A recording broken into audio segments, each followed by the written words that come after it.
진짜오렌지. 자, 안녕하세요. 자, 최영관 대표 이덕기입니다. 베트남 여행 어떻게 재밌게 하셨나요? 네. 베트남 음식도 저한테는 맞던데, 여러분 어떠셨는지 모르겠어요. 열대과일도 많이 드셨나요? 자, 열대과일 나오니까 넌센스 퀴즈 하나 드릴게요. 자, 과일 중에서 가장 뜨거운 과일은 무엇일까요? 네? 백도 아니고, 천도복숭아입니다. 네. 자, 웃으면 복이 옵니다. 여러분들 여행하시면서 항상 즐거운 마음으로 여행하시기 바랍니다. 물론 일반적인 삶도 즐겁게 하시면 좋겠죠. 베트남이 여러분 잘 아시겠지만 침향이 유명하죠. 한국에서는 뭐가 유명하죠? 네, 고려 인삼. 인삼이 유명하죠. 한국의 인삼 공사가 있듯이 베트남에도 침향에 대해서 장려하고 그다음에 생산하는 데 도와주고 대출도 해주고 수매도 해줍니다. 자, 왜 베트남이 침향이 유명한가 간단하게 말씀을 드릴게요. 원래 베트남은 이렇게 S자로 생겼습니다. 근데 이렇게 서쪽에 보면은 산맥이 하나 있어요. 그게 안남 산맥이라고 해요. 물론 그 자치에는 라오스가 있고 캄보디아가 있어요. 양쪽 나라의 국경을 이루기도 합니다. 그 길이가 1100km. 굉장히 길죠? 높은 산봉우리가 2200m. 이상되는 봉우리가 굉장히 많아요. 우리나라 백두산이 아마 2000m가 넘죠. 그런 봉우리들이 많다. 그래서 여기서 천연적인 침향이 많이 자랐습니다. 근데 이제 침향나무가 보통 자라다가 상처를 입으면 어떻게 되죠? 수지를 발생해요. 수지 발생해 그 수지가 기름 덩어리다. 자기의 상처를 보호하기 위해서 수지가 발생하는데 이 수지 덩어리가 만들어지기 위해서는 뭐 1, 2년 안에 만들어지는 게 아니고 몇십 년, 몇백 년 동안 수지가 발생해서 수지 덩어리가 되는데 그걸 침향이라고 합니다. 그래서 이 침향나무로 말씀드릴 것 같으면 보통 전 세계대로 15종인데요. 그 중에서 2종만 약재로 씁니다. 한국어로 얘기를 하면 백목향이라고, 학명으로는 아킬라리아 아틀라스. 아열대 지역에서는 자라요. 그래서 중국 남부하고 인도 차이나 반도, 인도네시아, 필리핀, 요 아열대 지방에서만 자란다. 안남산맥 말씀하시죠. 왜 안남산맥을 말씀드리냐면은, 천연진앙이 그 산맥에서 많이 나왔습니다. 아마 7년 전일 거예요. 7년 전에, 발굴해냈는데, 요만한 덩어리가 한쪽은 6억이었고, 그 다음에 홍콩 앞바다에서 홍콩 어부가 금을 던져가지고 던졌는데 굉장히 큰 거였어요. 던졌는데, 금을 던져가지고 화가 나가지고 버리려고 했는데, 희한하다. 어떻게 나무가 가라앉아 있을까? 그렇게 해서 육지로 들어왔는데, 얼마인지 아십니까? 3,600억 원. 로또 중에서도 로또죠. 그 이후에 이 천연침향은 발굴이 아닙니다. 왜냐하면 나무가 자라다 쓰러지면 어떻게 되죠? 흙 속에 이제 덮이게 되죠. 그러면은 나무는 썩는데 침향 덩어리는 안 썩어요. 그래서 발굴은 하는데 지금 발굴되지 않는다. 그래서 멸종됐다 이렇게 얘기를 합니다. 자, 그러다 보니까 천연 재배가 안 되면 어떻게 되죠? 인공 재배를 해야죠. 그래서 보통 이제 침향나무 한 10년 가까이 자라면 거기다 상처를 막 줍니다. 상처를 줘가지고 거기다가 균하고 영양분을 공급을 해요. 공급을 하면은 그 안에서 침향이 침착되는데 보통 이제 목욕석도 자라고 10년 가까이 되는데도 10년 넘게 20년 이렇게 다시 침향을 만들어냅니다. 그래서 최소한 여러분들이 침향의 경제성을 가지려고 그러면 20년 이상 30년 돼야 된다. 그래서 천연 침향과 인공 재배 침향이 이렇게 나눠지는데 또 인간의 욕심은 어떻게 되죠? 천연 침향 쪽으로 만들고 싶어요. 그러다 보니까 충류 침향이라고 있어요. 천연 침향하고 인공 침향 중간에 충류 침향을 만드는데 이건 뭐냐면 일종의 말하면 유기농 배양육 침향입니다. 나무가 똑같아요. 한 10년 가까이 자라면 상처로 돼요. 상처를 주는데 여기다 유기농 배양육을 침투시켜서 자라게 합니다. 요 충류 침향은 보통 경제성이 있으라면 30년 이상 40년 가까이 된다고 말할 수 있습니다. 침향은 1등급에서 16등급까지 나와요. 그 중에서 1등급에서 6등급까지를 약재로 씁니다. 약재로 쓰고 나머지는 버리는 게 아니고 조각이라든지 선양, 여러분 향필이겠죠? 선양, 그러면 묵주, 목걸이 이런 데 쓰고 있습니다. 여러분 아마 한국의 절 이런 곳에서 향필이죠? 우리 제사지들은 향필이잖아요. 이게 거의 다 중국이나 태국, 인도 이쪽에서 우리가 수입을 하는데 아마 거의 화학 제품이 들어가서 좋지 않다 이렇게 말씀을 드릴 수 있어요. 만약에 여러분들이 천연 침향으로 향을 피운다 그럼 집중력이 좋아지고 기가 산다 그래요. 기가 산다 그래서 면역력도 강화되고 집중력도 강화된다 이렇게 말씀을 드릴 수 있어요. 그 다음에 저희들은 침향 농장이 있습니다. 여러분 아마 호치민 아시죠? 호치민에 갔다 오면 비행기가 갑자기 고도를 낮추기 시작해요. 거기가 어디냐면 동나이라는 성인데 아마 호치민에서 한 50km, 60km 되는 성이 있어요. 근데 이렇게 비행기 내려가다 보면 밑에 농장들이 보여요. 뭐 따뜻한 농장도 있고 뭐 숲들이 보인다. 그 숲들이 뭐냐면 무슨 농장이냐? 침향 농장하고 고무 농장입니다. 여러분 내게 생각난 1위가 침향. 베트남의 침향 1위다. 고무나무는 4위입니다. 4위고 그래서 침향이 전적으로 베트남에서는 장려 산업이다. 이렇게 말씀드릴 수 있고 그 다음에 베트남이 왜 유명한 거는 아마 송나라 문헌에 나와 있어요. 송나라 문헌에 나오는데 10세기경이죠. 송나라 문헌에 뭐라고 나왔냐면 저 위에 여러분 하노이 아시죠? 하노이 근처를 교지국이라고 있어요. 교지국. 그 다음에 안남산맥 넘어가면 뭐죠? 캄보디아를 진남이라고 했어요. 여러분 그 다음에 나트랑 다녀오셨죠? 나트랑에 가면 침향탑이 있어요. 거기를 점성이라고 그랬습니다. 요 세 군데에서 나는 침향을 최상급이라고 얘기를 했습니다. 그래서 그 이후로 베트남은 침향의 나라가 된 겁니다. 그래서 베트남에서 침향하는 겁니다. 자, 여러분 이제 오셨으니까 저희 농장도 한번 보셔야겠죠. 침향 농장을 여러분한테 보여드리는데 저기 오시는 분이 누구냐? 침향랑인데 여기는 또 충류침향 재배단지입니다. 충류침향 재배단지에서 한 다도대학 부산만 침향 투어가 나와 있습니다. 얼마냐? 65헥타르. 평수로 얘기하면 21만 평 됩니다. 그래서 저희들은 직접 침향을 재배한다. 현재 보시면 재배침향은 이게 거의 10년 가까이 되는 7, 8년 된 것도 있겠죠.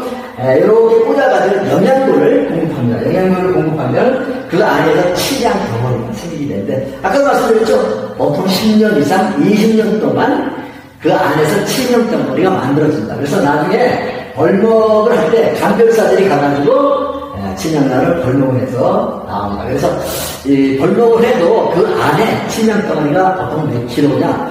한 나무에 5에서 6kg 정도 만들어진다고 합니다. 자, 다음 한번 보실까요? 자, 이거는 충류침향.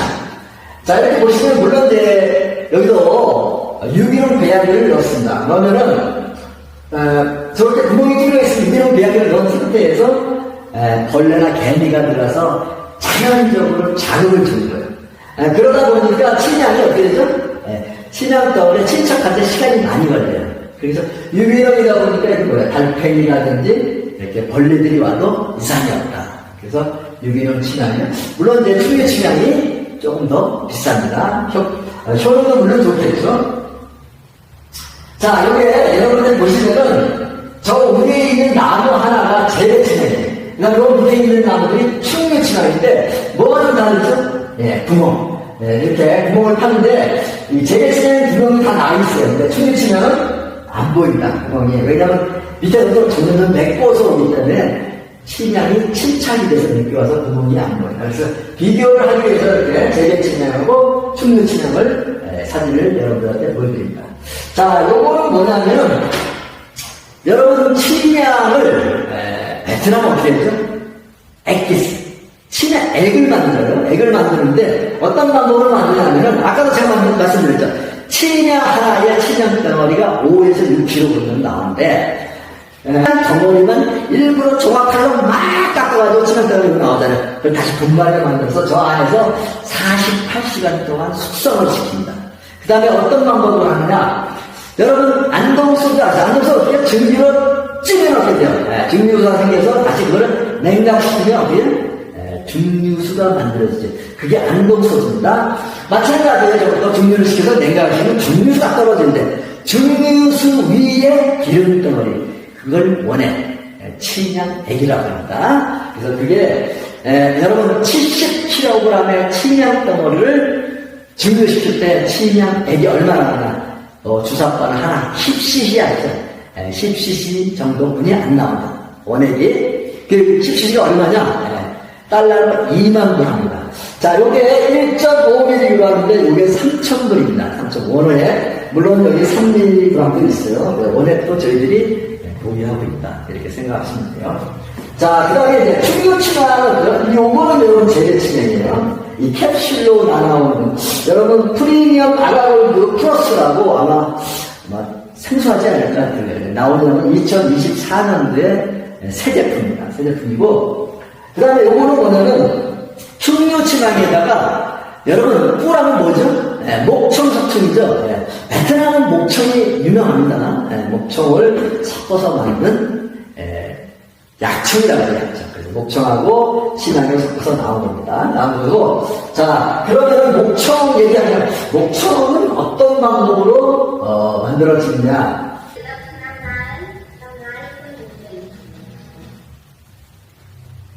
자, 여러분 이제 이 꿀이 얼마나 좋은 건 여러분 잘 아시죠? 그 중에서 목청, 꿀은 여러분 면역력 강화, 그 다음에 만성 피로 회복, 그 다음에 기관지 건강에 굉장히 좋아요. 그래서 향균제로도 많이 쓰고 있습니다. 그래서 같이 요거는 약청이라고 하는데 침향하고 목청을 섞은 겁니다. 자, 이해하고 있습니까, 여러분? 침향을 한번 기회를 받으셔요. 체험장이요. 요게 침향인데, 요게 2등급. 요거 얼마 정도 할 것 같아요? 요게 1억 동입니다, 동. 1억 동이니까 여러분들이 이걸 한번 만지셔서 기회 받기 바래요. 자, 어때요? 기 많이 받으셨나요? 네. 근데 어떻게 냄새 맡으니까 향이 나요? 침향은 상온에서는 향이 안 납니다. 보통 36도 이상에서 열을 가했을 때 향이 납니다. 옛날 왕들은 침향을 어떻게 했죠? 태워서 연기를 흡입했죠. 그럼 태우면 어떻게 했죠? 많은 부분이 날아가겠죠. 그래도 그 옛날에는 침향 구하기 힘들었어요. 왕들만 연기를 흡입했다. 이렇게 아시면 될 거예요. 자, 상온에서는 향이 안 나는데 36도 이상 향이 어떤 분은 꼭 껴안고 있어. 갔을 때까지. 자, 요거 한번 보실래요? 자, 여러분 누구죠? 이쁜 거 보면 아무래도 양귀비죠. 양귀비고 뒤에 있는 분은 당나라 현종? 현종 아니겠죠. 수화, 수주는 곧 장대천 이렇게 나와 있는데 저 양반이 중국 10대 화가에 들어간대요. 자, 여러분 저기 양귀비를 한번 보세요. 양귀비 여러분 잘 아시죠? 몸에 냄새가 나요. 칼까지 향으로 목욕도 하고 발로 그랬는데 그 몸에 자라는 악취를 제거할 수가 없었대요. 그러다 보니까 저렇게 몸에 목걸이도 하고 팔에 팔찌도 했죠. 그래서 몸에 36도 이상이 되니까 그죠? 향이 자연 발생되겠죠. 그래서 악취를 제거해달라요. 그러니까 양귀비 같은 경우는 저기 오면 누각 같은 데도, 누각 짓는데도 침향 나물 써줘요. 물론 양귀비는 당현종의 사랑을 받았지만 그의 아들, 셋째 아들인가요? 숙종. 다시 숙종이 후궁으로 다시 들어갔죠. 그래서 저런 식으로 몸에서 자연 발생하는 향을 냈다. 아가골드가 한국에서는 480만 원이에요. 480만 원인데 이거 하나가 어디요? 160만 원. 하나. 여러분 480만 원에 사시라고 사시겠어요? 물론 한국은 당연히 비쌀 수밖에 없어요. 세금도 내야 통관비도 내야 되고 그 다음에 질세도 비싸죠. 인건비도 비싸죠. 그러기 때문에 480만 원. 베트남은 어떻게 할까요? 그건 나중에 말씀드릴게요. 자, 그 다음에 여러분들 오셨습니까? 요 아가골드를 여러분 시음할 수 있는 기회를 드릴게요. 자, 체험을 해드리는데요. 자, 요거 여러분들이 그냥 이렇게 물로 마시면 돼요. 그냥 물로 마시면 되는데, 자, 어떤 분들은 이거 마시고 나서 어지럽다는 분도 있어. 그러니까 명치가 푹 찌르는 분도 있어. 그 다음에 손발 저림 현상이 있어. 그 다음에 10분이나 15분의 트림이 나온다. 자, 요거를 어떤 현상은 명예 현상이라고 그런다. 여러분, 우리가 어렸을 때 손에다 막 혈액을 막 올려가지고 막 올리죠. 올려가지고 딱 잡은 다음에 쓰는 거 어떻게 되죠? 찌릿하죠? 네, 저림 현상. 명예 현상이 있는데, 여러분들이 침향을 드시면 아무래도 혈액순환이 좀 좋아진다. 그렇기 때문에 이런 현상이 일어납니다. 여러분들, 침향은 먹어도 아무 이상 없다. 왜 그러냐면, 저도 침향 먹고 좋은 결과를 얻었는데, 여기 있어요. 성질이 땄다고 독이 없다고 했어요. 그래서 독이 없기 때문에 저도 한 6개월간 복용해서 좋은 결과를 얻었습니다. 자, 어떻게 드셔보는 거 어때요? 아, 트림이 아니까 막, 향이 막 나오기도 하죠.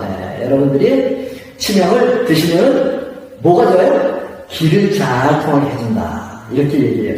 역사를 조금 말씀드리면, 약 3000년 전부터 종교식에 썼다고 해요. 여러분 잘 아시는 성경 구약에 민수기야가 나올게요. 여호와께서 침향나무를 심으셨다 하는 말이 나오고, 신약에 요한복음에는 모략과 침향으로 예수님이 돌아가실 때 염할 때 썼다. 한 5군데 정도에서 침향에 대한 게 나옵니다. 그 다음에 여러분 불교의 불경에는 향원동자라고 나와요. 향원동자가 뭐냐면 침향 향을 피워놓고 수도를 했더니 깨달음을 얻었다. 그래서 불경에 향원동자가 나옵니다. 여러분 잘 아는 중동이죠. 중동에는 세계적으로 아마 소비량이 한 70% 됩니다. 아랍어로 오드라고 해요. 오드. 여러분 오드 향수라는 말 들어봤죠? 오드라는 말이 중동어인데, 아랍어인데 그만큼 중동에서는 침향을 많이 활용합니다. 향수에도 쓰고 뭐 여러 가지 종교식에도 쓰고 그래서 많이 갖고, 물론 베트남에서도 중동에 원액을 많이 수출하고 있습니다. 자, 역사적으로 그 정도로 보고